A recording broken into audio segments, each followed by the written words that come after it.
stuck in a rut, I found inspiration in the desert.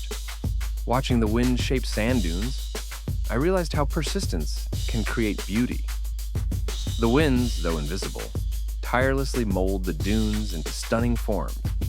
I applied this to my life, embracing small, consistent efforts to shape my goals. Just like the dunes, my progress was slow but steady. Over time, I saw the beauty in my journey. Remember, even the smallest actions can lead to significant change. Embrace the process and let your persistence shape your dreams. Hit the like button, subscribe, and leave a comment to support us.